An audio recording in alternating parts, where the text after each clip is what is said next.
رات خاموش تھی، کوفہ کی فضا پر عجیب سا سکوت طاری تھا۔ سن 40 ہجری کی ایک سحر، مسجد کوفہ میں ایک عظیم ہستی سجدے میں جھکی ہوئی تھی۔ اچانک ایک زہریلی تلوار کا وار ہوا اور ایک آواز بلند ہوئی، رب کعبہ کی قسم میں کامیاب ہو گیا۔ یہ وہ لمحہ تھا جب شیر خدا داماد رسول صلی اللہ علیہ وآلہ وسلم چوتھے خلیفہ راشدین حضرت علی المرتضیٰ رضی اللہ عنہ زخمی کر دیے گئے۔ آپ دیکھ رہے ہیں Arslan Ahmed info TV, اور آج کی ویڈیو میں ہم سنائیں گے حضرت علی رضی اللہ عنہ کی شہادت کا مکمل اور دل ہلا دینے والا واقعہ، لہذا گزارش ہے کہ ویڈیو کو آخر تک ضرور دیکھیے۔ محترم ناظرین، 9 صفر 38 ہجری میں پیش آنے والی جنگ نہروان کے بعد حالات بدل چکے تھے۔ اس جنگ میں امیر المومنین حضرت علی رضی اللہ عنہ نے خوارج کو سخت شکست دی تھی۔ اس شکست کے بعد خوارج منتشر ہو گئے اور مختلف گروہوں میں بٹ گئے، لیکن شکست کا زخم ان کے دلوں میں بدلے کی آگ بن گیا۔ ہر گزرتا دن ان کے دلوں میں غصہ اور انتقام کو بڑھاتا جا رہا تھا۔ آخر کار ایک شدت پسند گروہ نے حضرت علی رضی اللہ عنہ کو قتل کرنے کی سازش تیار کر لی۔ ان کا دعویٰ تھا کہ نہروان میں مارے جانے والے ساتھیوں کا بدلہ لینا ضروری ہے۔ خوارج کے چند لوگ ایک جگہ جمع ہوئے۔ انہوں نے اس بات پر اتفاق کیا کہ مسلمانوں کے 3 بڑے رہنماؤں کو ایک ہی رات میں قتل کیا جائے۔ ان کے نشانے پر 3 شخصیات تھیں، حضرت علی رضی اللہ عنہ، حضرت امیر معاویہ رضی اللہ عنہ اور حضرت عمرو بن العاص رضی اللہ عنہ۔ اس منصوبے کی قیادت عبد الرحمن بن ملجم کے ہاتھ میں تھی۔ اس کے ساتھ 2 اور افراد تھے، برق بن عبداللہ، عمرو بن بکر تمیمی۔ تینوں نے عہد کیا، یا تو ہم اپنے مقصد میں کامیاب ہوں گے یا اپنی جان دے دیں گے۔ انہوں نے اپنی تلواروں کو زہر میں بچھویا اور 17 رمضان کو اپنے اپنے ہدف کی طرف روانہ ہو گئے۔ عبد الرحمن بن ملجم قبیلہ کنز سے تعلق رکھتا تھا۔ وہ مصر سے کوفہ پہنچا تاکہ حضرت علی رضی اللہ عنہ کو قتل کر سکے۔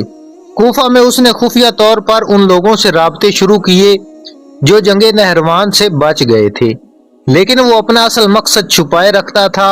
اسی دوران اس کی ملاقات شبیب بن شجرہ سے ہوئی۔ ابن ملجم کو لگا کہ یہ اس کا مددگار بن سکتا ہے۔ کافی سمجھانے کے بعد آخر کار شبیب بھی اس سازش میں شامل ہو گیا۔ اسی دوران ابن ملجم کی ملاقات ایک عورت کتام بنت شجرہ سے ہوئی۔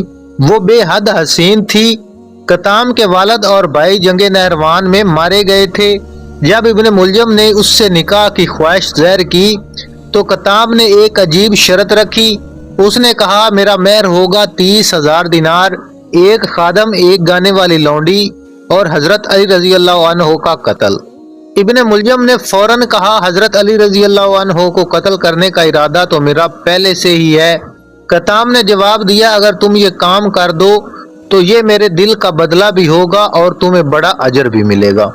17 رمضان کی رات ابن ملجم، شبیب اور ایک اور ساتھی مسجد کوفہ کے دروازے کے قریب چھپ کر بیٹھ گئے۔ وہ انتظار کر رہے تھے اس لمحے کا جب حضرت علی رضی اللہ عنہ فجر کی نماز کے لیے آئیں گے۔ رات گزر گئی اور فجر کا وقت آ گیا۔ جیسے ہی حضرت علی رضی اللہ عنہ مسجد میں داخل ہوئے، شبیب نے تلوار سے وار کیا، لیکن اس کا وار دروازے پر لگا۔ اسی لمحے عبد الرحمن بن ملجم نے زہریلی تلوار سے حضرت علی رضی اللہ عنہ کے سر مبارک پر خطرناک وار کیا۔ آپ زخمی ہو گئے اور اس وقت حضرت علی رضی اللہ عنہ کی زبان مبارک سے یہ الفاظ نکلے، رب کعبہ کی قسم میں کامیاب ہو گیا۔ لوگ فوراً مسجد میں جمع ہو گئے۔ عبد الرحمن بن ملجم کو پکڑ لیا گیا۔ حضرت علی رضی اللہ عنہ کو شدید زخمی حالت میں گھر لے جایا گیا۔ جب قاتل کو آپ کے سامنے لایا گیا تو حضرت علی رضی اللہ عنہ نے فرمایا، کیا میں نے تیرے ساتھ اچھا سلوک نہیں کیا تھا؟ پھر بھی تو نے مجھے قتل کرنے کا ارادہ کیوں کیا؟ اس نے جواب دیا، میں نے اس تلوار کو 40 دن تک تیز کیا ہے اور دعا کی ہے کہ اس سے وہ شخص مارا جائے جو لوگوں کے لیے شر کا سبب ہو۔ حضرت علی رضی اللہ عنہ نے فرمایا، مجھے یقین ہے کہ تو اسی تلوار سے مارا جائے گا۔ حضرت علی رضی اللہ عنہ نے اپنے بیٹوں حضرت امام حسن رضی اللہ عنہ اور حضرت امام حسین رضی اللہ عنہ کو بلایا اور فرمایا اللہ سے ڈرتے رہنا، دنیا کے پیچھے نہ بھاگنا، حق کا ساتھ دینا، یتیموں پر رحم کرنا، مظلوم کی مدد کرنا، قرآن پر عمل کرنا، اور فرمایا اگر میں وفات پا جاؤں تو قاتل کو صرف ایک ہی وار میں قصاص کے طور پر قتل کر دینا، اس پر ظلم نہ کرنا۔ زخم بہت گہرا تھا۔ چند دن بعد 21 رمضان 40 ہجری کو شیر خدا امیر المومنین حضرت علی المرتضی رضی اللہ عنہ اس دنیا سے رخصت ہو گئے۔ حضرت علی رضی اللہ عنہ کی زندگی عدل، علم، بہادری اور تقوی کی مثال تھی۔ آپ نے اپنی پوری زندگی اسلام اور حق کے لیے وقف کر دی۔ اللہ تعالی ہمیں بھی حضرت علی رضی اللہ عنہ کی سیرت سے سیکھنے کی توفیق عطا فرمائے، آمین ثم آمین۔ محترم ناظرین، یہ تھی آج کی ویڈیو۔ اگر آپ کو یہ ویڈیو پسند آئی ہو تو لائک کریں، شیئر کریں اور ساتھ ہی ساتھ سبسکرائب بھی کریں۔